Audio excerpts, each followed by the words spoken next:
Qualitative आता है।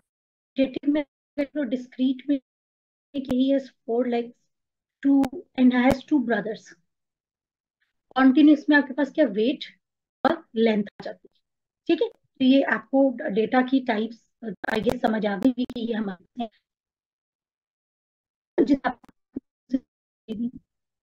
Data किस किस्म का हो सकता है। अच्छा, अब दूसरा आपके पास क्या है कि डेटा को हम मुख्तलिफ चीजों से अब कलेक्शन आ जाती है कि डेटा को कलेक्ट कैसे करना।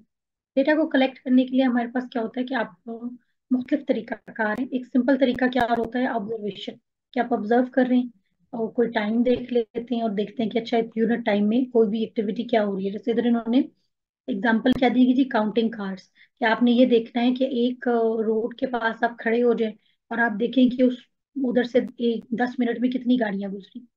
ठीक है, तो आप उसके पास क्या कर सकते हैं, आप एक अंदाजा लगा सकते हैं फिर उससे कि भाई इस आवर में ये जो है, आप मुख्तलिफ आवर्स में हर आवर का 10-10 मिनट्स का लेके देख लें तो आपके पास एक एवरेज आ जाएगी। तो ये आपने क्या, ये ऑब्जर्वेशन के थ्रू आपने ले लिया। दूसरा तरीका क्या होता है, आप इसको क्या करते हैं, सर्वे करते हैं। ठीक है, सर्वे करने के लिए हमें क्या चाहिए होता है। अच्छा, फिर दूसरी एक चीज क्या जाती है, सेंसस और सैंपल। सेंसस क्या होता है कि जिस जब हमने पूरा डेटा कलेक्ट करना है, जैसे आप जब हम ये करवाते हैं जी मर्दमशुमारी की सेंसस करवाते हैं, ठीक है, उसमें आप हर बंदे का डेटा लेते हैं कि मुल्क में कितने लोग मौजूद हैं, क्या एजेस हैं, क्या किस फैमिली से बिलोंग कर रहे हैं। तो उसको हम क्या बोलते हैं, सेंसस के आपने सारा डेटा कलेक्ट किया। ठीक है, और सैंपल क्या होता है कि आपने पोर्शन ऑफ डेटा लिया, सेलेक्टेड मेंबर्स लिए। ठीक, जैसे आपने, हम ये कहें कि एक स्कूल में 100 बच्चे थे, ठीक है, और 10 क्लासेस थी, तो आपने हर क्लास में से क्या किया, 5-5 बच्चे ले लिए। ठीक है, तो 5 बच्चों का मतलब ये है कि आपने 5 10 50 बच्चों की बेस पर कोई भी स्टडी कंडक्ट कर दी। ठीक, कि बच्चों का लर्निंग एक्सपोजर कैसा था, उनका एप्टीट्यूड क्या था, वो अपनी क्लास उससे सेटिस्फाई है या नहीं है, तो कोई भी स्टडी कंडक्ट कर दिया आपने। ठीक है, या बच्चों की एवरेज है, हाइट वेट क्या थी इस क्लास के बच्चों का, और उनकी प्रोमिनेंट स्किल्स क्या हो सकती हैं। ठीक है, तो बहुत सारी उसमें, तो उसको हम क्या कहते हैं, उसको सैम्पलिंग कहते हैं। अगर हम स्कूल के हर बच्चे को लेते तो हम क्या करते, उसका सेंसस कहलाता, अदरवाइज क्या कहलाएगा, सैंपल कहलाएगा। अब जैसे अब उन्होंने क्या किया कि आपके यहाँ का जो एक लोकल फुटबॉल क्लब है, ठीक है, उधर उन्होंने देखे 120 लोग थे। अगर आप हर एक को पूछते हैं तो उसे हम क्या कहेंगे, सैंपल कराएंगे। और अगर आप सिलेक्टेड लोगों से करेंगे, सॉरी सेंसस, तो उसे हम क्या कहेंगे, उसे हम सैंपलिंग कहेंगे। अच्छा, सेंसस एक्यूरेट होता है पर क्या होता है, हार्ड होता है, क्योंकि अब इतने सारे लोगों से बातचीत करना, उनसे डेटा लेना, उनको चलाना, इट्स रियली टफ। ठीक है, पर सैंपल जो होता है क्या होता है, वो इतना एक्यूरेट नहीं होता, लेकिन क्या होता है, वो इजी होता है। ठीक है, और उसकी स्टडीज की नौयत की बेस पर आपने डिस्कस करना होता है, कैसा सैंपल लेना है या सेंसस कराना है या कोई चीज हमारे पास। अच्छा, तो फिर क्या होता है हमारे पास, अच्छा अब और दूसरी हमारे पास क्या चीज आ जाती है, डेटा के बाद डिस्क्रीट वाला भी हो गया, कॉन्टिन्यूस एंड डिस्क्रीट, ये दोनों डेटा भी हो गया। अच्छा, यही आ गया हमारे पास, इसको देख लीजिएगा, लेकिन बात हुई कि डिस्क्रीट इज काउंटेड, और जो कॉन्टिन्यूस होता है उसको हम क्या करते हैं, उसको मेजर करते हैं। ठीक है, जैसे नंबर ऑफ स्टूडेंट्स हैं, नंबर ऑफ वैल्यूज हैं, और कॉन्टिन्यूस में क्या आपकी लेंथ है, एक इंच टेप पे ले रहे हो, वेट है आप वेइंग मशीन पे लेते हो। ठीक है, डिजिटल और एनालॉग ये और किस्म का डेटा है, आप सिर्फ सबका कोई खास लेना देना नहीं है, लेकिन देखना हो तो आप लोग देख लीजिएगा। ठीक है, जैसे जो साउंड वेव्स होती हैं हमारे पास एनालॉग डेटा होता है, सिग्नल्स जो होते हैं वो एनालॉग होते हैं। डिजिटल क्या होता है हमारे पास, दूसरा जो काउंट कर सकते हैं, डिस्क्रीट डेटा होता है। अच्छा, अब इस डेटा को हम रिप्रेजेंट कैसे करते हैं, इस डेटा को हम रिप्रेजेंट करते हैं हमारे पास bar graphs, pie charts, dot plots, line graphs. ये डिफरेंट, अब ये किस पे होता है, ये डिपेंड कर रहा होता है कि आपने कौन सा डेटा, डेटा किस किस्म का था, और फिर आपने उसको रिप्रेजेंट करना है। मकसद क्या होता है, मकसद ये होता है कि आप को रिजल्ट्स का जो ट्रेंड है वो जस्ट इन ग्लैंस जो है आपको वो समझ आ जाए कि को पढ़े बगैर किसी चीज के रिजल्ट्स आपके सामने आते हैं। ठीक है, तो सबसे पहले हम देखते हैं जी बार ग्राफ। बार ग्राफ क्या होता है? बार ग्राफ हमारे पास क्या आता है, इसको हम इनके बार चार्ट भी कहते हैं। और इसमें हम क्या करते हैं, हम डेटा को रिप्रेजेंट करते हैं by using bar of different height. अब जैसे मेरे पास ये कि अब ये बना हुआ है, ठीक है। ये इन्होंने बताया क्या है कि भाई आपने मूवीज जो हैं, मुख्तलिफ मूवीज हैं, लोगों को पसंद है। और उसका उन्होंने क्या बनाया, एक चार्ट बनाया कि कौन ज्यादातर लोगों को किस किस्म की मूवीज पसंद है। अब ये इस किस्म का डेटा या चीजें किन लोगों को चाहिए हो सकती है, जैसे अब हम नेटफ्लिक्स देखते हैं, हमारे बैक एंड पर ये नेटफ्लिक्स है या कोई और लोग हैं, उन लोगों को ये चीज अपील उनके लिए यूजफुल है कि उन्होंने ये देखा कि कितने सारे लोगों ने क्या देखा, जो जैसे वो लेटेस्ट ट्रेंडिंग में जो है, आपको पता है उसका एक फीचर है, वो आ रहा होता है, वो क्यों आ रहा होता है, वो या वो किस बेस पर आ रहा होता है, कि कितने लोगों ने कितनी चीजें देखी। तो आपको जो है 1 to 10 जो है ना, वो उसमें काउंट होता चला जाता है। इससे आपको आइडिया हो जाता है कि अच्छा, इस कम्युनिटी के जो लोग हैं वो किस किस्म का कंटेंट देखने को पसंद करते हैं। तो फिर आप उसी किस्म के कंटेंट को जो है वो ज्यादा जो है अपने उस पे अपलोड करें, ठीक है, अपने जो भी आपका प्लेटफॉर्म होगा। तो इस तरह आपको डिसीजन लेने में आसानी होती है चीजों की। और ये आपके पास, अच्छा अब ये पूरा ग्राफ शायद समझना में मसला हो जाए, क्योंकि यहाँ तो फिर कुछ चंद एक जॉनरास थे ना, अगर ज्यादा हो तो फिर समझ नहीं आ रही होती। तो यहाँ पर क्या है हमारे पास, हम सिंपल देख लेते हैं कि अगर मुझे नंबर्स का नहीं भी पता तो मुझे ये पता चल रहा है कि ये जो ये बार सबसे बड़ी है। ठीक है, तो ये जो बार सबसे बड़ी है, इसका मतलब है कि लोगों ने सबसे ज्यादा इस जॉनरा की मूवीज जो थे वो देख रहे थे। ठीक है, तो ये क्या है हमारे पास, जैसे रोमांटिक मूवीज जो है वो ज्यादा लोगों ने देखी। रोमांटिक के बाद जो लोगों में सबसे ज्यादा ट्रेंड है किस चीज का, वो है एक्शन मूवीज का। ठीक है, एक्शन के बाद लोगों को क्या चीज पसंद है, साईफाई और कॉमेडी, और दोनों का इक्वल ट्रेंड है। और ड्रामा मूवीज ज्यादा लोगों को पसंद नहीं। ठीक है, इससे मुझे ये पसंद पता चल रहा है। अब बनाया किस तरह जाता है इसको, इसको बनाया ये जाता है कि आप एक तरफ अपनी कैटेगरीज रखते हैं, ठीक है, जिनके लिए आपने वो बनाना है, और दूसरी तरफ आप अपना नंबर रखते हैं।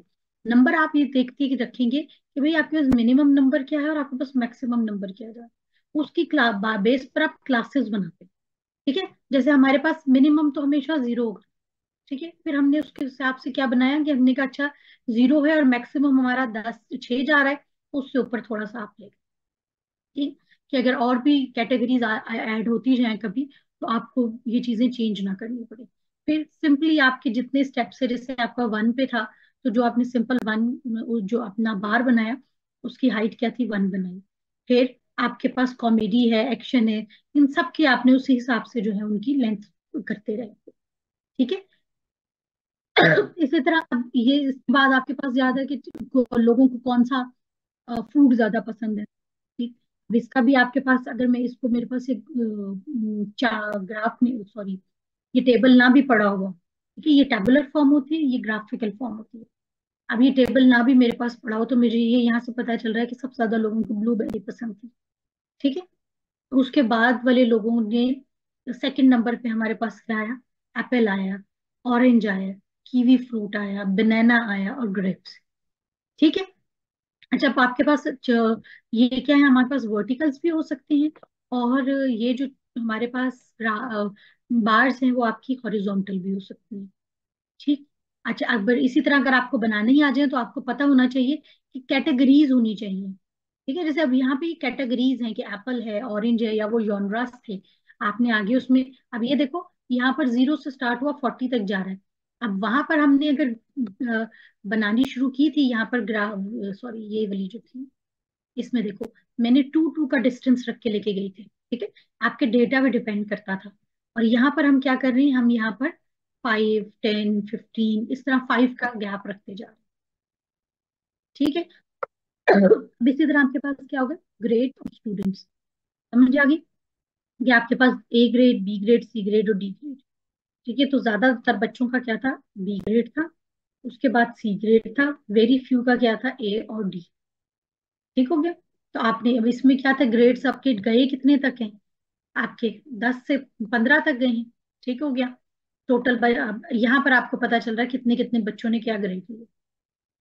ठीक हो गया, तो इसको हम क्या बोलते हैं, ये हमारा होता है बार ग्राफ। अब bar graph versus histogram, histogram को भी हम देखेंगे, फिर मैं आपको इन दोनों का डिफरेंस भी बता दूंगी। कि ये हमारे पास किस तरीके से चलते हैं। हिस्टोग्राम को पहले देख लेते हैं। अच्छा, अब बार ग्राफ के साथ ही जैसी एक चीज होती है हमारे पास, हिस्टोग्राम बोलते हैं इसको। हिस्टोग्राम बार ग्राफ जैसा होता है, लेकिन उसके अगर आप देखो उसकी बार्स के दरमियान में स्पेस थी, इसमें स्पेस नहीं होती। इसका मतलब ये है कि वो कैटेगोरिकल डेटा के लिए था, मीन्स जिसमें अलग अलग कैटेगरीज मौजूद थी। और ये हमारे पास क्या है, ये कैटेगोरिकल डेटा नहीं है, ये कॉन्टिन्यूस डेटा है। जैसे आपको क्या कह रहे हैं, हाइट ऑफ ऑरेंज ट्रीज, ठीक है। आपके पास जो है हाइट आ रही है। अब हाइट जो होती है, हमने क्या कहा था, कॉन्टिन्यूस पैरामीटर है, ठीक है, डिस्क्रीट नहीं है। तो आपके पास क्या करेंगे कि हमने उसको फिर यहाँ पर उसकी क्लासेस बनाई, वो कॉन्टिन्यूस बना। अच्छा, अब ये देखो, जैसे आपके पास क्या थी, हमने आई बना ली कि आपकी जो है 100 है, 150, 200, 250, ठीक है, इसमें कर लिया। और उसके बाद क्या कर लिया आपने, उसमें फिर जितनी हाइट्स जो आपका डेटा था उसके हिसाब से उसको प्लॉट कर लिया, ठीक है। अब आपके पास इसको पढ़ेंगे हम कैसे, ये वाले आप उसको देखो कि there are 30 trees from 150 centimetres, ठीक है, 30 ट्रीज। और जो थे 200 पे, आपके पास क्या थे, 2 सेंटीमीटर्स पे जस्ट, 150 सेंटीमीटर टू 200 सेंटीमीटर्स, ठीक है।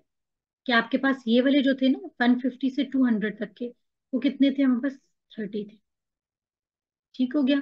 अब आपने बेसिकली ये रखना है कि जो भी आपका आता जाएगा ना 150 के दरमियान का से 200 के दरमियान का, वो आप यहाँ पे प्लॉट करते रहो, ठीक है, इनको ऐड करते रहोगे। आपने उनको कैटेगरीज बनाई कि जैसे जो आपका कॉन्टिन्यूस डेटा था उसको आपने ये यूं कर लिया कि जैसे हो सकता है कि आपके पास 100, जैसे अभी इन्होंने बात की कि हमारे पास क्या थे 150 से 200, आपने क्या की उनकी क्लास बना ली कि 150 से 200। अब जितना भी आया आपने उनको काउंट करके इधर रख देगा, इसको हम कहते हैं फ्रीक्वेंसी कैलकुलेशन, ठीक है। अब जैसे ये वाले थे, मैंने इसे काउंट कर लिया 1, 2, ये सारे मेरे पास आ रहे हैं। सबसे पहले आप इनको अरेंज करके लिखोगे, सीधा करके। अरेंज करने के बाद हम उसे क्या करते हैं कि हम इसे काउंट करते हैं कि अच्छा मिनिमम 0.2 से जा रहा है, मैक्सिमम 1.6 तक जा रहा है। अब मैं इनकी क्लासेस बनाऊंगी, ठीक है। मैं इनकी क्लासेस कैसे बना रही हूँ, -0.5 से शुरू होता था, 0.2, ठीक है। तो -0.5 से 0, एक वो क्लास कैटेगरी बन गई। 0.2 से 0 से 0.5, फिर 1, 1.5 और 2, ठीक है। इस तरह मैंने अपनी कैटेगरीज बनाई। अब इसमें देखो तो मेरे पास 0.2 से 0.5 तक, 0 तक मेरे पास एक ही था, मैंने एक लगा दिया। 0 से 0.1 तक मैंने अब इसको कैलकुलेट करूंगी कितनी, 0.5 तक, 1, 2, 3, 4, 5, 6, ठीक है। ये मेरे पास 6 आने चाहिए इधर के, 0.5 तक, ठीक है, 0.5 तक ये, 1, 2, 3, 4, 5, 6, ठीक है। और ये एक साथ, क्योंकि ये 0 पे जो है ना, 0 पे हमारा एक ही था, और यहाँ पर हमारे पास 5, 6 आने चाहिए, तो इधर गलती हो गई होगी इनसे, इससे 6 हमारे पास यहाँ आ गए, ठीक है। 0.6 वाला फिर हमारे पास कितना आएगा, 0.6 वाला हमारे पास, अच्छा ये 0.5 को इधर इसके साथ लेके जा रहे हैं, जब ये 1, 2, 3 कर रहे हैं, ठीक है। ये 1, 2, 3 इधर किया और 0.4 वाले को इधर लेके गए कि 0, 1, 2, 3, 4, ठीक है, 1, 2, 3, 4, 5, यहाँ से 1, 2, 3, 4, 5, ठीक है, लोअर लिमिट तक लेके जा रहे हैं, सही। 0 से स्टार्ट किया तो 0.5 से लेस, ठीक है, तो वो ये आया। फिर 0.5 से स्टार्ट किया तो 1 से लेस देन, ठीक है। फिर आपका नेक्स्ट रोल में इस तरह आप जो है उसको अरेंज पहले सीधा करके लिखेंगे, उसके बाद उसकी कैटेगरीज बना लेंगे, और उसके बाद उसको जोड़ उसको वो कर देंगे हमारे पास। अब वो आपके पास ये क्या कह रहे हैं कि हमारे पास क्या होता है, हिस्टोग्राम और बार ग्राफ चार्ट में क्या फर्क होता है, कि हमारे पास बार ग्राफ में क्या होता है, कैटेगरीज होती है, ठीक है, जबकि हिस्टोग्राम में क्या होता है हमारे पास, कैटेगरीज नहीं होती, ठीक है, नंबर होते हैं, रेंजेस होती है। ठीक है, इसको क्या हम बोलते हैं, ये आपका फ्रीक्वेंसी हिस्टोग्राम, ठीक है, फ्रीक्वेंसी कैलकुलेशन कि आपने जो कैटेगरीज बनाई उसमें क्या क्या फ्रीक्वेंसी थी। अच्छा जी, इसके बाद हम आ जाते हैं वापस।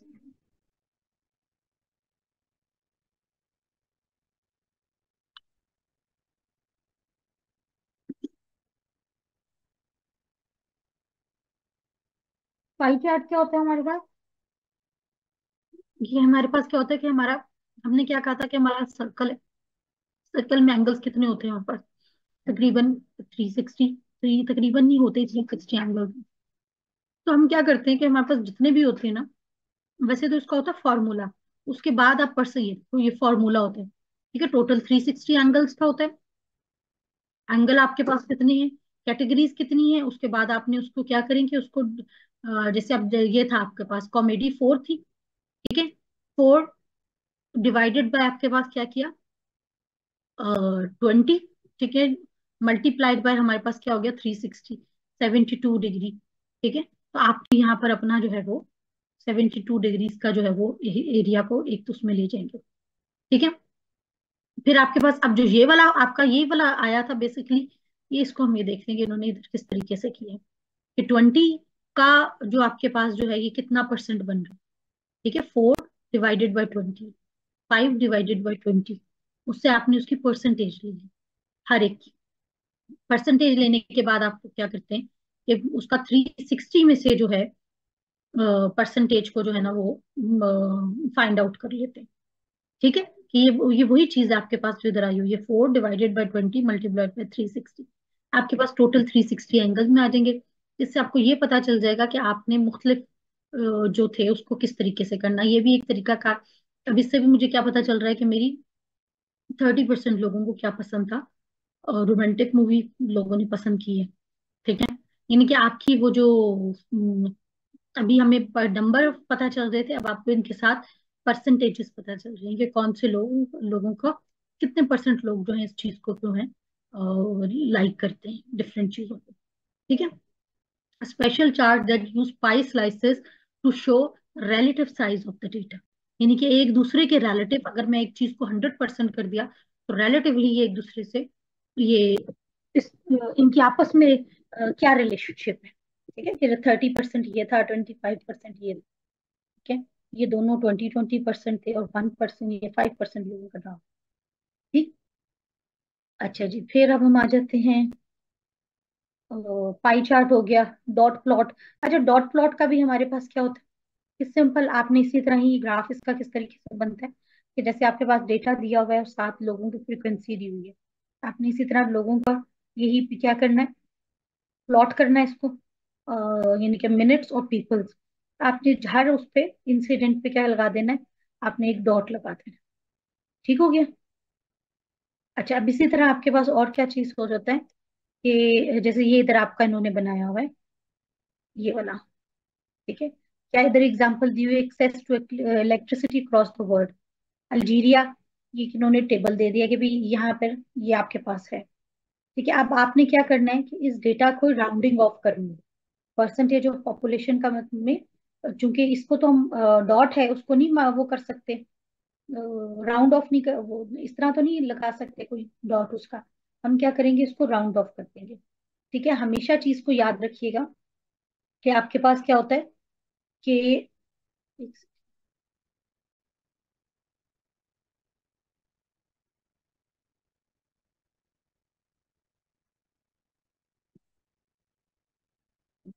अच्छा इधर इन्होंने राउंड ऑफ करके क्या कर दिया, 100 कर दिया, 40 कर दिया, नियरेस्ट पे, ठीक है। यूजुअली वैसे होता यह है कि जो आपका पॉइंट के बाद अगर 5 या 5 से बड़ा होता है तो हम आगे की तरफ जाते हैं, अगर पॉइंट 5 से पीछे की तरफ होता है तो हम उसमें पीछे की तरफ जाते हैं, ठीक है। यानी कि ये 99 होना चाहिए था, लेकिन खैर इन्होंने इस चीज को इतना यहाँ बॉदर नहीं किया, इसको 100 कर दिया, ठीक। लेकिन अदरवाइज अगर हम इसको बहुत प्रिसाइजली राउंडिंग ऑफ डेटा कर रहे होते तो हमेशा इस चीज को याद रखना है आप लोगों ने, जब हम करते हैं पॉइंट के बाद 5 हो या 5 से बड़ा हो तो हम फॉरवर्ड जाते हैं, यानी कि 100, और 5 या 5 से कम होता तो हम इसे, 5 से कम होता तो हम इसे 99 ही रहने देते, टेक्निकली ये होना चाहिए था। लेकिन खैर इन्होंने सिंपल इसकी 100% किया, यानी कि आप फॉरवर्ड जो है वो कर दी इन्होंने इसकी राउंडिंग ऑफ। अच्छा, अभी आपके पास आ गया। अब इन्होंने क्या किया, अब इन्होंने ये देखा कि इनकी सारी कैटेगरीज बना ली। कैटेगरीज कैसे बनाई है आपके पास कि 10% पॉपुलेशन, 20, 30, 40, 100% पॉपुलेशन जिनको इलेक्ट्रिसिटी एक्सेस है। अब ये देखा कि कितने कंट्रीज थे जिनमें सिर्फ 5%, 10% लोगों को ये थी, इलेक्ट्रिसिटी एक्सेस थी। उनकी फ्रीक्वेंसी टेबल से उनका वो काउंट कर लिया, और उसके बाद आपने इन कैटेगरीज को इस तरीके से लिख के और वो कर दिया। ठीक है, अब आपको ये क्या पता चला कि सबसे ज्यादा यानी कि 100%, मेजोरिटी ऑफ 100% पॉपुलेशन को इलेक्ट्रिसिटी एक्सेस है।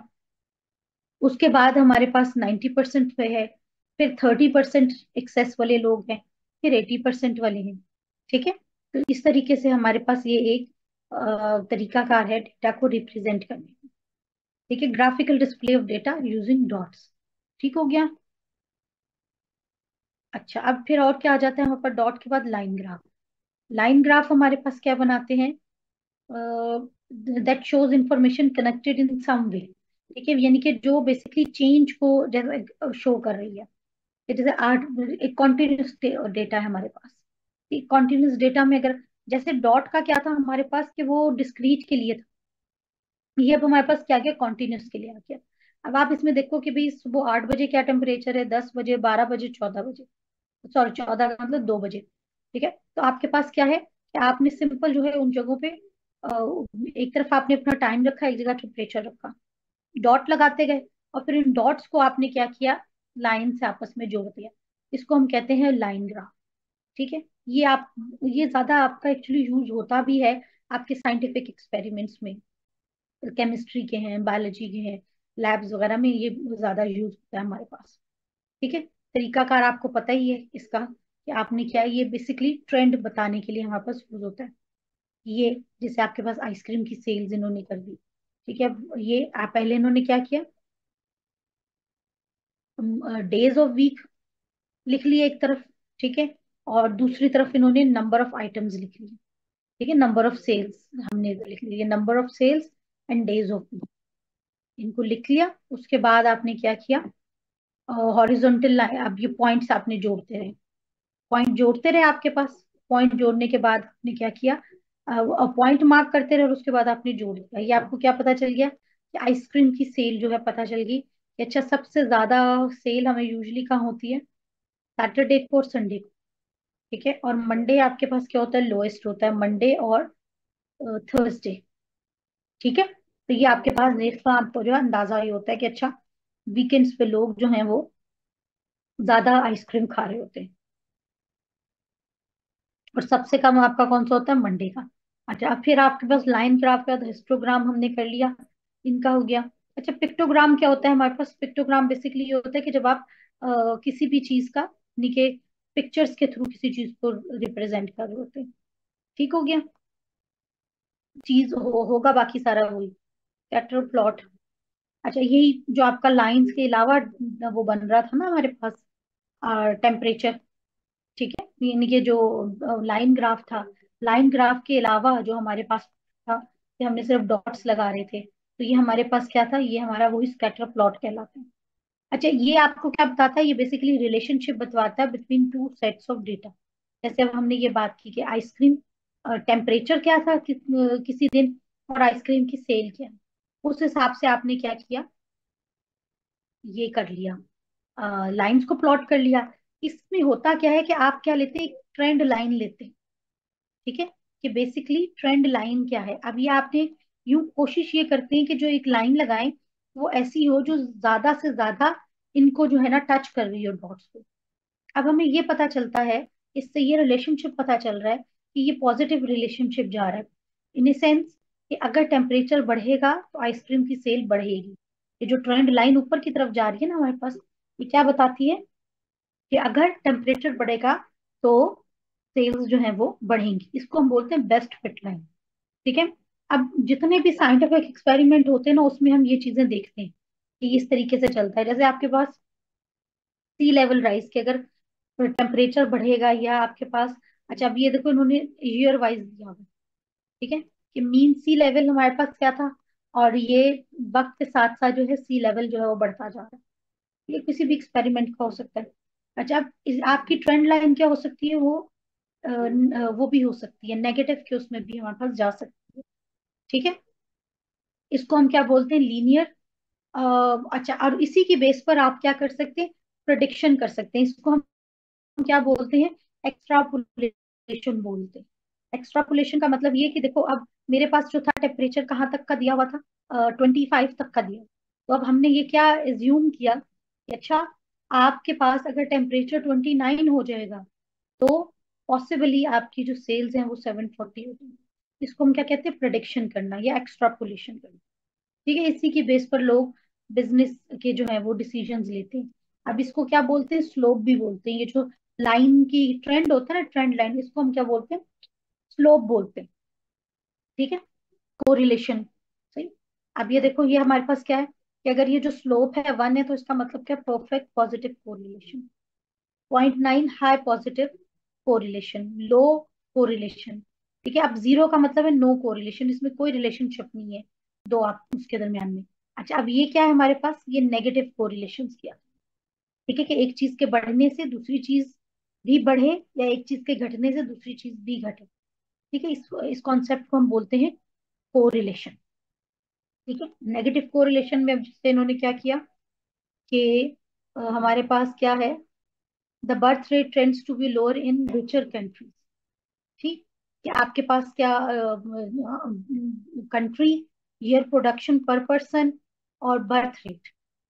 ठीक है, कि अगर किसी जो जितने रिच कंट्रीज हैं उधर बर्थ रेट कम है। ठीक है, ये इन्होंने लिया कि एक चीज के बढ़ने से दूसरी चीज घट रही। ठीक हो गया, कि हमारे पास क्या है, लोगों की इनकम अगर बढ़ रही है तो वहां पे लोगों की जो बर्थ रेट है वो कम हो। ठीक हो गया, तो ये आपके पास इस तरीके से ये कोरिलेशन और ये चीजें आती है हमारे पास।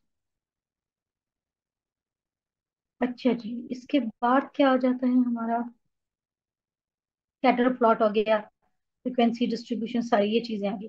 इसके बाद आपके पास क्या होता है, आपके पास अब यहाँ पर अगर आपको, कल कौन था हमारे साथ, एडमिनिस्ट्रेटर, हाँ वो आज में खाली नहीं है उनको। ये आपके पास अगर आप लोगों को नहीं बनाना आता ग्राफ कैसे बनाना है, तो आप लोग यहाँ से सीख सकते हैं, बड़ा अच्छे तरीके से आपको दिखा देंगे। अच्छा जी, अब उसके बाद क्या है, ओके, ये ग्राफ्स हो गए हमारे पास।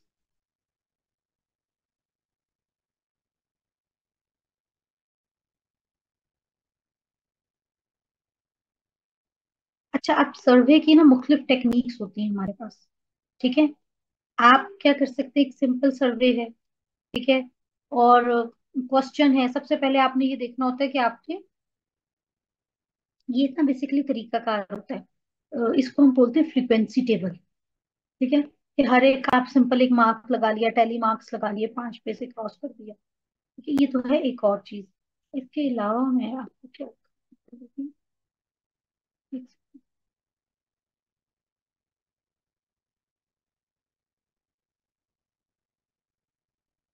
सैम्पलिंग। ठीक है, हमारे पास क्या होता है कि पॉपुलेशन क्या होती है, कि वो तमाम ग्रुप जिसमें हम इंटरेस्टेड हो, जिसपे हम कोई स्टडी करना चाह रहे हैं। सेंसस क्या होता है कि उस पूरी पॉपुलेशन से आपने डेटा लिया तो सेंसस है, और उसके पार्ट से लिया तो पॉपुलेशन है। अब ये वाले हमारे पास कुछ टेक्निक तरीके कार है कि रैंडम सैम्पलिंग कर ली, कुछ भी लोग उठा लिए। ठीक है, दूसरा क्या होता है, सिस्टमैटिक, कि आपने कहा नहीं जी मैंने हर चौथा बंदा उठाया। ठीक है, ये आपका सिस्टमैटिक हो गया। स्ट्रेटिफाइड क्या होती है, कि आपने क्या किया कि कुछ ये कहा कि जी मैंने 20% में, 30%, 10%, कि आपने रैंडम थी, लेकिन आपने ग्रुप को सबसे पहले क्या किया, डिवाइड कर दिया। ठीक है, डिवाइड किस में कर दिया, कि यार जैसे मैंने ये एज वाइज कर देती हूँ, हो सकता है ये 20 साल से तक के बच्चे थे, फिर 20 से 30 साल के जो लोग थे वो यहाँ थे, फिर 30 से 40, ठीक है, और 40 से 50। ठीक है, ये इस तरह मैंने ग्रुप्स बना लिए। अब मैंने कहा जो 20 साल वाले थे उनमें से 20% लूंगी, 30 साल वालों में से 30% लूंगी, 40% वालों को, 40 ईयर्स वालों को 40 ले लूंगी, 50 में मैं 10 ले लूंगी, ठीक है।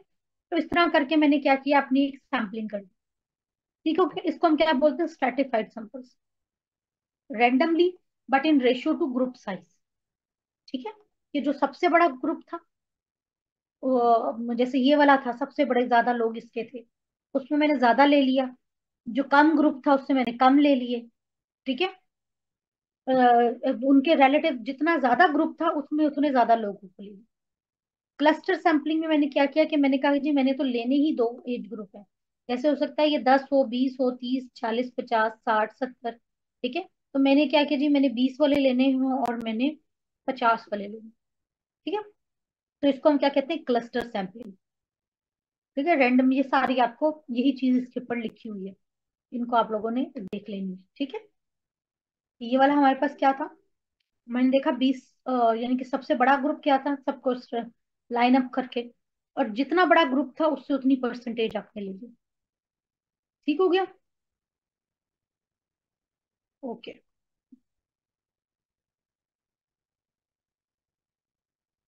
अच्छा, अब हमने जो क्या किए थे, टेबल्स हम बनाते हैं जब हम उनके रिजल्ट्स को शो करते हैं, और उसके बाद रिजल्ट के साथ क्या हम बनाते हैं, फिर ग्राफ बनाते हैं। ठीक है भैया, लाइन ग्राफ बनता है, बार ग्राफ बनता है, डॉट प्लॉट, पाई चार्ट, ये जो हमने सारी चीजें देखी। ठीक हो गया। अच्छा, दो टर्मिनोलॉजीज आ जाती है, कहती है एक्यूरेसी एंड प्रिसीजन। एक्यूरेसी क्या होती है कि जो आप एक्चुअल ट्रूथ हो, फैक्ट्स हो, आपके रिजल्ट उसके करीब आए। ठीक है, जैसे मैं बात ये करूं कि हम ये बात करें कि अब हमारे पास एक जो है आर्ग्यूमेंट चलता है कि डिजिटल बीपी ऑपरेटर्स और जो दूसरा हमारे पास वो एनालॉग वाला बीपीएल ऑपरेटर्स होता है, दोनों में से कौन बेहतर। अब उसका तरीकाकार क्या है, हम किस तरीके से हम दोनों को लेकर देखते हैं। हम ये देखते हैं कि भाई हमें ये पता है कि एक बंदे का जो बीपी है वो 120/80 है। हम दोनों से चेक करेंगे, ठीक है, और ये देखेंगे कि दोनों में से किसका जो है वो इधर आ, इसके करीब आ। ठीक है, जिस बीपी ऑपरेटर से वही वाला रिजल्ट आ रहा होगा जो कि हमें पता है कि है, हम उसे क्या कहेंगे कि ये एक्यूरेट है। ठीक है, यानी और जो दूसरा जिसका डिफरेंस ज्यादा होगा वो हम एक्यूरेट नहीं कहेंगे। ठीक है ना। अच्छा, प्रिसीजन क्या होती है कि अब हो सकता है कि मैं ये कहूँ कि जो मेरा डिजिटल वाला था उससे मेरे डिफरेंस 20 था, और जो दूसरा मेरा वो जो क्लासिकल मर्करी वाला होता है उससे मेरा डिफरेंस कम था। ठीक है, तो मैं इसे क्या कहूंगी कि ये मेरा क्लासिकल वाला एक्यूरेट था और जो डिजिटल है वो एक्यूरेट नहीं है। अच्छा, फिर हम क्या करेंगे कि हम दोबारा से उससे चेक करते हैं। अब हुआ ये कि हो सकता है कि पहले वाले ने मुझे, यानी कि एक्चुअल 120/80 था, जो मेरा ये था मर्करी वाला था, उसने क्या दिया, उसने मुझे दिया था 118 बाय, क्या कह लें इसको, 78 दिया था। ठीक है, और जो मेरा मर्करी वाला दूसरा डिजिटल वाला था उसने मुझे हो सकता है दिया हो 115/70 दे दिया हो। ठीक है, लेकिन जब मैंने दोबारा किया ना तो मेरे पास क्या हुआ कि मेरा जो मरकरी वाला था उसने फिर मुझे क्या दे दिया, 116 दे दिया, और नीचे से मुझे 88 दे दिया। ठीक है, लेकिन और डिजिटल वाले ने क्या किया, मुझे वही वैल्यू दी जो पहले दी थी। ठीक है, तो इसका क्या मतलब होता है हमारे पास, कि हमारा हो सकता है जो दूसरा वाला था वो एक्यूरेट तो होगा लेकिन प्रिसाइज नहीं। ठीक है, यानी कि उसमें वेरिएशन ज्यादा है, जबकि जो मेरा दूसरा वाला है उसमें क्या है, वो प्रिसाइज भी है। ठीक हो गया, तो इसको हम क्या बोलते हैं, इसको एक्यूरेसी एंड प्रिसीजन। अब जैसे मेरे इसके इस एग्जांपल को देखो, इस बंदे का क्या है, इसकी क्या है, हाई एक्यूरेसी है, इनके ये टारगेट के करीब जा रहा है, लेकिन आपस में ये सब एक दूसरे से दूर है। ठीक है, इसको कहेंगे लो प्रिसीजन। अच्छा, इसको देखो, ये एक्यूरेसी इसकी लो है लेकिन प्रिसीजन इसकी जबरदस्त है। क्यों? क्योंकि ये सब आपस में एक दूसरे के करीब है, अगर गलत भी कर रहा है तो वो वही गलत कर रहा है कि, और अपनी गलती बार बार वैसे ही रखेगा। इसको हम क्या बोलेंगे, लो एक्यूरेसी पर हाई प्रिसीजन। ये वाला जो हमारे पास है टारगेट, ये क्या है, ये इसकी एक्यूरेसी भी हाई है और प्रिसीजन भी हाई है। ठीक हो गया, इसको हम ये चीज बोलते हैं। ओके जी। अब ओके जी, ठीक है, ये आपके पास इसकी कुछ एग्जांपल्स हैं, इनको आप लोग देख लीजिएगा। पर आई गेस कि आप लोगों को एक्यूरेसी और प्रिसीजन का कॉन्सेप्ट समझ आ गया। अच्छा जी, इसके बाद हम आ जाते हैं। ओके, हमारे पास ना तीन जो है ना वो होते हैं। अब आते हैं हमारे पास प्रोबेबिलिटी इन स्टैटिस्टिक्स में आ जाते हैं। तो हमारे पास क्या होते हैं, सेंट्रल वैल्यू। ठीक है, सेंट्रल वैल्यू क्या होती है? सेंट्रल वैल्यू बेसिकली क्या होती है कि सेंटर ऑफ एनी डेटा। ठीक है, इसको हम क्या बोलेंगे, सेंट्रल। अब जैसे इन्होंने इधर क्या किया कि 3 और 5 के दरमियान का आपने सेंटर लेना है, तो क्या करना है? ठीक है, दोनों को जमा करके 2 पे डिवाइड कर दो तो आपके पास 5 आ जाए। ठीक, तो इसको हम क्या बोलते हैं, सेंट्रल वैल्यू। अच्छा, अब ज्यादा नंबर आ जाएंगे तो आपके पास वो भी यही तरीका कार है। लेकिन हमारे जो मीन ऑफ यानी कि सेंट्रल टेंडेंसी के मेजर्स है ना, वो हमारे पास क्या है, 3 मेजर्स। सबसे पहला क्या आता है, आपका मीन आता है। मीन हम ऐसे ही है, जैसे हम एवरेज लेते हैं कि जितने भी नंबर हैं उनको ऐड कर दो और जितने नंबर हो उन पर डिवाइड कर दो। ठीक है, जैसे ये आपके पास क्या आया हुआ है, ये आपके पास नंबर्स हैं, इन सबको आपने जमा कर दिया। और फिर कितने वैल्यूज हैं ये, 1 2 3 4 5 6 8 9 10 11 11। ठीक है, यानी कि sum of the values divided by the number of the value, आपके पास क्या आ जाएगा, ये आपके पास इसका मीन वैल्यू आ जाएगा। अब दूसरा आपके पास तरीकाकार क्या होता है कि आपने मॉड लेना, मीडियन लेना। मीडियन क्या होता है कि आप सारे वैल्यूज को क्या करते हैं, उनको एक ऑर्डर में लिखते हैं, और उसके बाद जो सेंट्रल वैल्यू हो, जैसे 11 है, 11 की सेंट्रल वैल्यू क्या होगी, 6। ठीक, तो आपने उसको छठी वैल्यू को ले लेना। ठीक है, 5 उससे पहले ही और 5 उसके बाद ही। ठीक हो गया। अच्छा, मॉड क्या होता है? मॉड ये होता है कि जो नंबर सबसे ज्यादा बार आ रहा होता है। ठीक है, अब इसका तरीका कार जैसे उन्होंने बताया है कि अब जैसे यहाँ पर है आपके पास कि ये तो था आपके पास ऑड नंबर, तो आपने नंबर ले लिया। लेकिन अगर इवन नंबर हो तो क्या करेंगे? तो इवन नंबर में ये होता है कि आप सेंट्रल टू वैल्यूज को ऐड करके और 2 पे डिवाइड कर देते हैं। ठीक है, तो आपके पास क्या आ जाएगा, ये हम कहेंगे जी इसका मीडियन ये है। मॉड क्या होता है कि मोस्ट अकरिंग वैल्यूज। अब ये 11 थे, 11 में से 6 दफा 13 आया था और 5 दफा 1 आया था, तो मोस्ट अकरिंग क्या हो जाएगी, 13 आ जाएगी। ठीक हो गया।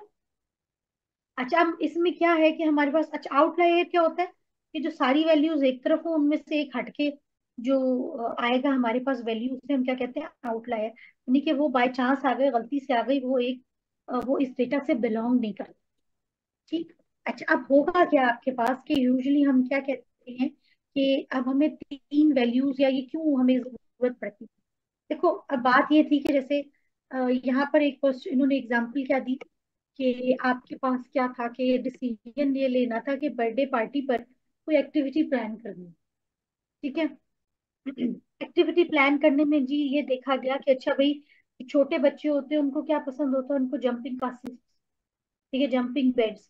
तो आप क्या जंपिंग बेड्स लगाएं, और या आप उस पे जो है ना वो कोई और एक्टिविटीज लिखें जो टीनेजर्स की हो। लेकिन जब इन्होंने टोटल, इन्होंने कहा जी इस पे डिपेंड किस पे करेगा कि बच्चे किस एज के हैं। अब यहाँ से हमारे पास क्या आ रहा था, हमारे पास एज मीन आ रहा था 7.5। इससे ये लगता है कि भाई ये बच्चों के लिए तो जंपिंग कैसल्स बहुत अच्छा है, क्योंकि वो खुश होंगे, इस एज के बच्चे इस तरह की एक्टिविटीज हैं।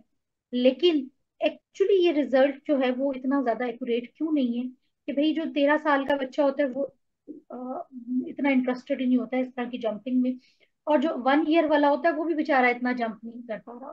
तो ये जो आपके पास मीन वैल्यूज है ना, वो समटाइम्स आपके पास क्या है कि वो एक्चुअल डेटा को रिफ्लेक्ट नहीं कर रही होती, तो आपकी डिसीजन मेकिंग जो होगी वो इफेक्टेड नहीं रहेगी।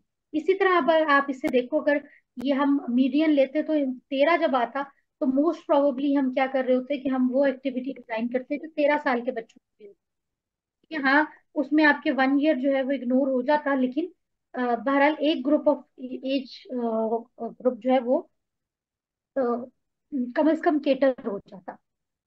ठीक हो गया।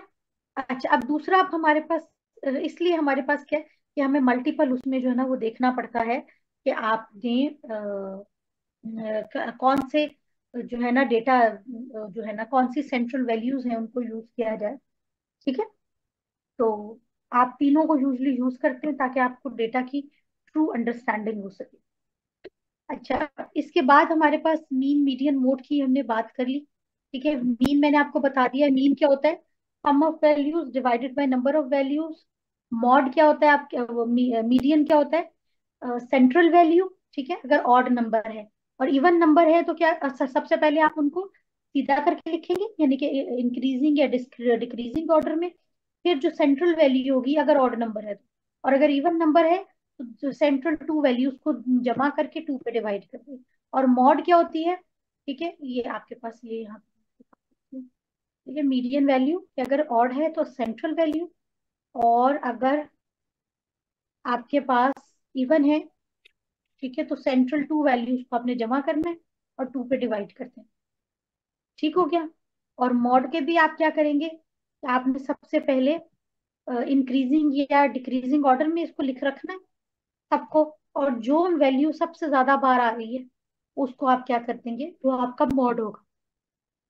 अच्छा, ज्यादा वैल्यूज, अच्छा मल्टी मॉडल भी हो सकता है। मल्टी मॉडल का क्या मतलब होता है कि जैसे अब यहाँ पर आपके पास क्या है, ये 3 भी 3 बार आ रहा है और 6 भी 3 बार आ रहा है, तो ये दोनों क्या होंगे, आपके मॉड के होंगे। ठीक हो गया। चलो नेक्स्ट पे आ जाते हैं।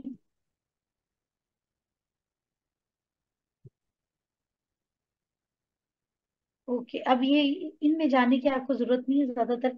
अच्छा, अब रेंज आपको बता देती हूँ। रेंज क्या होता है, हमारे पास रेंज होता है कि difference between the lowest and the highest value is called range. ठीक है, यानी कि आपने देखा कि जी रेंज मालूम करनी है डेटा की, तो क्या है कि बड़ा क्या था, 9 था, मैं इसमें से 3 को माइनस करी, तो रेंज क्या है हमारे पास, 6 आ जाएगी। अच्छा, अब दूसरा हमारे पास क्या आ जाता है, आपके पास quartiles and inter quartiles. Quartile किसको कहते हैं, क्वार्टाइल हमारे पास बेसिकली क्या होता है, क्वार्टर से निकल। ठीक है, अब 100 है, यानी कि सबसे पहले क्या करेंगे, हम नंबर्स को ऑर्डर में लिखेंगे और फिर 4 इक्वल पार्ट्स में इनको कट करेंगे। ठीक है, तो इसको हम क्या बोलते हैं, इनको हम क्वार्टाइल बोलते हैं। 4 पे, 5 पे, 7 पे। अच्छा, जो आपका लोअर क्वार्टाइल होता है उसमें आपका क्या होता है, 25% होता है। ठीक है, जो आपका सेंट्रल जो होता है या मीडियन जो होता है, सेकेंड क्वार्टाइल, वो 50% पे आपका बन रहा होता है। और 70%, 5% पे आपका थर्ड क्वार्टाइल बन रहा होता है। और 100 पे आपका फोर्थ क्वार्टाइल बन रहा है। तो यूजली हम क्या बोलते हैं इसको, 1 क्वार्टाइल, 2 क्वार्टाइल, 3 क्वार्टाइल। ठीक है, अब यहाँ पर आपका पास जो डेटा था, ये इन्होंने क्या कहा है इसको, कि ये आपका मीडियन भी है। ठीक है, सेकंड क्वार्टाइल यूजुअली आपका मीडियन भी होता है। और जो दूसरा आपके पास क्या होता है कि बाकी में अगर आप ये देखें तो लोअर क्वार्टाइल पे क्या वैल्यू थी और अपर क्वार्टाइल पे क्या वैल्यू। ठीक है। अच्छा, अब इसके बाद इंटर क्वार्टाइल रेंज क्या होती है आपके पास, कि Q3 माइनस Q1। ठीक है, 25, 25, 25%। आपके पास क्या बोलते हैं इसको, हम इंटर क्वार्टाइल रेंज बोलेंगे। Q3 आपके पास यहाँ क्या थी, 75 होगी, 75 माइनस 25, ये हमारे पास क्या आ जाएगी, 50%। इसको हम क्या, यानी कि जो सेंट्रल टू क्वार्टाइल्स हैं वो आपके बेसिकली क्वार्टाइल रेंज कहलाती है। अच्छा, ये आपका बॉक्स प्लॉट बनता है, विस बॉक्स एंड विस्कर। ये वाली जो आपके बेसिकली क्या होता है कि ये आपका डेटा के ट्रेंड बता रहे होते हैं। ये लोएस्ट वैल्यू और ये हाईएस्ट वैल्यू, ये जो आपके विस्कर्स बेसिकली किस लिए बन रहे होते हैं, ये आपकी उसके लिए है, आउटलायर्स के लिए, कि मेजोरिटी ऑफ डेटा आपके लोअर क्वार्टाइल में आ रहा है, मिडिल में आ रहा है या अपर क्वार्टाइल में आ रहा है। ठीक है, यानी कि आप अगर इसको देखो, ये आपका डेटा था, उसको आपने ऑर्डर में लिखा और उसके बाद आपने इसके क्वार्टर वो बनाने शुरू किए, 3 3 हिस्सों में इसको डिवाइड कर दी। तो आपका इंटर क्वार्टाइल क्यू कितना था, फर्स्ट क्वार्टाइल आपका कहाँ पर जा रहा है, आपने 4 + 4 डिवाइडेड बाई 2। ठीक है, 10 और 11, और Q2 और Q3। अच्छा, ये जो दो है ना, बेसिकली इन दो के साथ चल रहा है, ये फिर ये दो, फिर ये दो, इन दोनों को जमा कर सकते हैं आपके पास। तो लोएस्ट वैल्यू आपकी क्या है, वो 3 है, और हाईएस्ट वैल्यू आपकी 18 है। और बाकी जो है ये आपके पॉइंट्स हैं जिनके ऊपर आपने बेसिकली डेटे उसके वो लगाने हैं। तो मेजोरिटी आपका डेटा कहाँ पर है, आपके Q2 रेंज में चल रहा है। ठीक है। और इंटर क्वार्टाइल रेंज में आपने क्या करना है कि Q3 माइनस Q1 कर देना, जो आपके पास ऊपर आई हुई है। तो ये आपकी आ जाएगी इंटर क्वार्टाइल रेंज। ये यूजली डेटा को रिप्रेजेंट करने के लिए किए जाते हैं। एक नजर देख लीजिएगा, वरना मुझे तो इतना ये मैंने इसको इतना अप्लाई होता देखा नहीं था। ठीक हो गया। अच्छा जी, फिर आपके पास क्या आ जाता है, परसेंटाइल। अच्छा, क्वार्टाइल 25% को कहते हैं, और परसेंटाइल किसको कहते हैं, 10% को, सॉरी 1% को कहते हैं। ठीक है। तो हर परसेंट आपका क्या आ जाएगा, आपके पास वो 100% का डेटा सारे का सारा। ठीक हो गया। ये बस आप लोगों को इसको इतना ही याद होना चाहिए कि परसेंटाइल आपके पास क्या है। डिसाइल किसको कहते हैं, 10% को कहते हैं। ठीक है। First decile is the 10th percentile, second decile is the 20th percentile. ठीक। और क्वार्टाइल क्या होता है आपके पास, जो भी हमने बात कर ली कि 25% वाला। ठीक हो गया। अच्छा, इसके बाद हमने क्या करना था, हमने करनी प्रोबेबिलिटी। ठीक है, इससे रिलेटेड आपके पास आएगा क्वेश्चन। ठीक है। तो प्रोबेबिलिटी हमारे पास क्या होती है, प्रोबेबिलिटी होती है कि पॉसिबिलिटी ऑफ समथिंग हैपनिंग। ठीक है, how something, how likely something is to happen. ये हमारे पास क्या कहलाती है, ये हमारे पास कहलाती है पॉसिबिलिटी, वो प्रोबेबिलिटी। ठीक है। जैसे अगर हम इसकी बात करते हैं कॉइन की, कॉइन में कितनी ऑप्शंस है, कॉइन में दो ऑप्शंस है, हेड या टेल। ठीक है। तो अब हर चीज की होने की पॉसिबिलिटी क्या होती है, इसे हम या तो 1 पे लेके जाते हैं या 100 पे ले जाओ। ठीक। तो एक का हमारे पास पॉसिबिलिटी क्या है कि या तो टेल आएगा या हेड आएगा, यानी कि 50% चांसेस है कि टेल आ जाए, या 50% चांसेस है कि हेड आ जाए। ठीक है, इससे ज्यादा तो और हो ही नहीं ना सकती। ये क्यों, क्योंकि दोनों की इक्वल अपॉर्चुनिटी। अच्छा, इसी तरह आप जब डाइस है आपके पास, जो हम ये लूडो में डाल खेलते हैं किसी और गेम्स में, अब उसकी कितनी साइड्स है, उसकी 6 साइड्स है। ठीक। तो उसकी 6 साइड्स का मतलब ये, और हर साइड क्या है कि उसके पास इक्वल चांस है कि वो आ सके। ठीक। तो हमारे पास क्या चांस होगा कि हर 1/6, यानी कि टोटल आउटकम्स कितने हैं? हमारे पास 6 हैं, और एक आने की कोई भी नंबर आने की प्रोबेबिलिटी क्या है, 1 है। तो 1/6, इसको हम क्या बोलते हैं, ये हमारी 1/6 उसकी पॉसिबिलिटी है कि वो आपके पास कोई भी ऑप्शन आ सकती है उसकी। ठीक है। तो आपके पास इसका सिंपल सा फॉर्मूला होता है हमारे पास कि probability of an event happening क्या होगी, number of the ways it can happen. यानी कि जैसे हमारे पास हमने कहा कि 1 आने की पॉसिबिलिटी क्या है, एक दफा ही आ सकता है ना 1, divided by total number of outcomes, कितने पॉसिबिलिटी हो सकती है, तो उसे हम क्या कहेंगे कि वो टोटल 6 है। ठीक हो गया। अब जैसे अब हमारे पास ये आ जाता है the chance of rolling 4 with a dice, कि आपके पास 4 आ जाए। अब 4 आने की ऑप्शंस कितनी है, एक ऑप्शन है, और टोटल आउटकम्स कितने हैं, 6 हैं। तो 4 आने की पॉसिबिलिटी क्या होगी, हमारी प्रोबेबिलिटी क्या होगी, 1/6। ठीक हो गया। इसी तरह अब आपके पास क्या है कि एक बैग है आपके पास, उसमें कितने 5 मार्बल्स हैं। ठीक है, जिनमें से 4 क्या है, वो ब्लू है, और 1 क्या है, वो रेड है। ठीक। अब आप इसकी प्रोबेबिलिटी, अब देखो टोटल चांसेस क्या है, 5, यानी कि टोटल नंबर ऑफ आउटकम्स कितने, 5। नंबर ऑफ वेज, अब उन्होंने क्या कहा है आपके पास, what is the probability that blue marbles get pick. ठीक है। तो टोटल में से आपके 4 तो ब्लू थे, तो आपकी बेसिकली 4/5 जो है वो क्या है, प्रोबेबिलिटी है। इसे सॉल्व करते हैं तो आंसर क्या आता है, 0.8। इसका मतलब ये क्या कि 80% चांसेस हैं कि आप ब्लू मार्बल उठाएं, and there are only 20% chances कि आपके पास 1 रेड मार्बल है। ठीक है ना। ठीक है, जिसको अब इसको देखो, प्रोबेबिलिटी लाइन, 0 का मतलब क्या, इम्पॉसिबल, चांस ही नहीं है किसी चीज में। 1 का मतलब क्या है कि 100% चांसेस है कि सम चीज, समथिंग टू हैपन। अब जैसे इसमें हमारे पास क्या है, अनलाइकली। आपके पास ये डाइस की इन्होंने एग्जांपल दी है कि इसमें हर एक के चांसेस कितने, 1/6 हैं। तो इट्स क्वाइट अनलाइकली।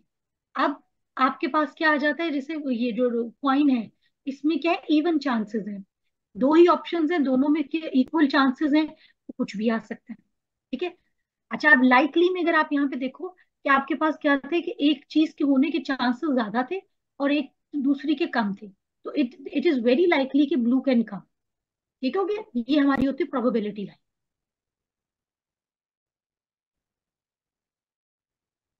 ठीक है।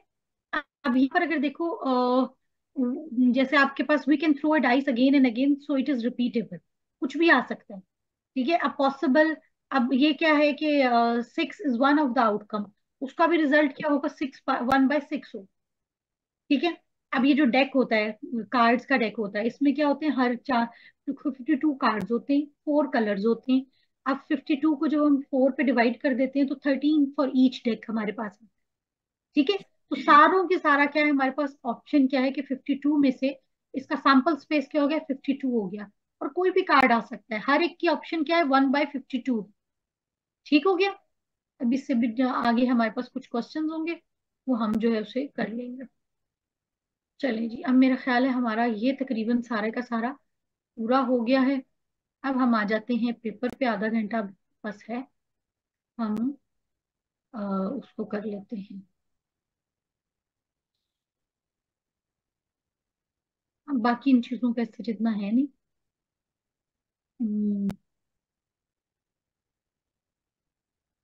ओके, चलो अब हम स्टार्ट करते हैं। हमारे साथ है कौन कौन? ओके, गुड हो गया। अच्छा बेटे मेरी बात सुनो, अब हम लोगों का क्या है कि आज हम करते हैं हमारा 2023 का एग्जाम पेपर जो आया था। ठीक है।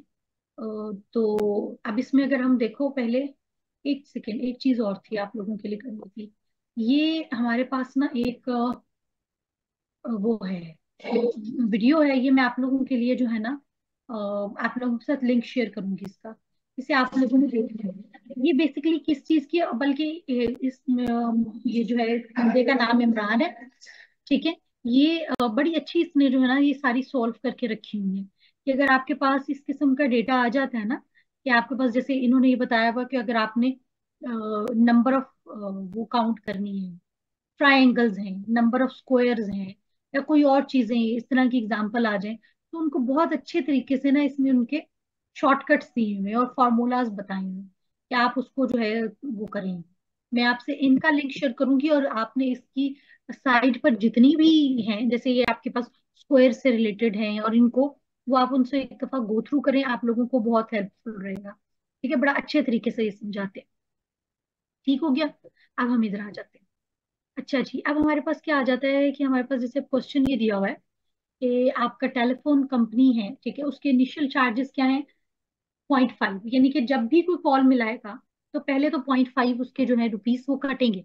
उसके बाद हर मिनट पे जो उसको चार्ज पड़ता है ना, वो 0.11 पड़ता है। अच्छा, अब ये तो हो गया इसके फिक्स चार्जेस।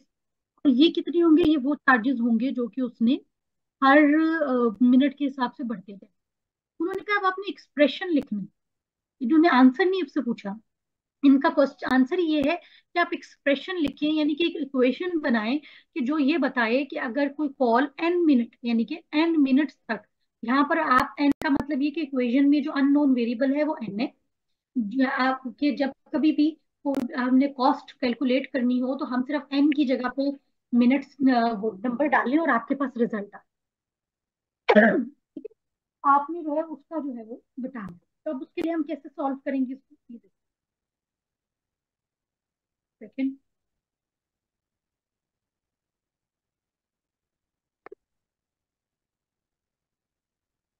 ठीक है। अब देखो इसमें क्या है हमारे पास, कि इनिशियल कॉस्ट क्या दी हुई है उन्होंने, जो फिक्स्ड इनकम है, फिक्स्ड है, चार्जेस 0.5 पर मिनट है ये। अब हमने नंबर क्या लेना है, कि जो चीज हमें मालूम नहीं होती उसको हम क्या कहते हैं, कि हम उसको एक्स ले देते हैं। ठीक है। तो इनिशियल कॉस्ट हमारे पास क्या थी, 50 थी। सेकेंड कंडीशन में हमने क्या कहा कि जी 0.1 है और एन है फॉर मिनट्स के लिए। तो हमने इसकी इक्वेशन कैसे बनाएंगे कि भाई टोटल कॉस्ट कितनी भी आएगी, यानी कि एक्स इज इन इक्वेशन हमारी 0.50, ये इनिशियल कॉस्ट, प्लस एन जो हमारा वेरिएबल होगा जो भी चेंज हो रहा है, ठीक है, इंटू 1/1। ठीक है। तो ये आपका क्या हो गया कि इसमें ये 0.5 हमारे पास क्या है, ये तो है कांस्टेंट, हमेशा यही होती है ना, X is equal to A plus B Y. ठीक है। तो बी आपके पास क्या होता है, ए हो गया आपके पास जो वैल्यू नोन है, बी आपके पास क्या हो गया जो आपकी वैल्यू का कांस्टेंट होता है। ठीक है ना। कांस्टेंट हो गया, और एन जो है वो आपका वेरिएबल है। अब अगर इसमें मैं 5 डालूंगी तो मैं इससे मल्टीप्लाई करके टोटल आ जाएगा, 10 डालो, 6 डालो, कुछ भी डालो। ठीक है, तो ये आपके पास ये एक्सप्रेशन जो है ना, ये एक्सप्रेशन ये आपके पास है। ठीक हो गया। किस तरीके से कि ये हमारी कांस्टेंट प्लस जो है पर मिनट चार्जेस, और एन क्या है हमारे पास, कोई भी नंबर। ठीक है, समझ आ गई ये बात आप लोगों को?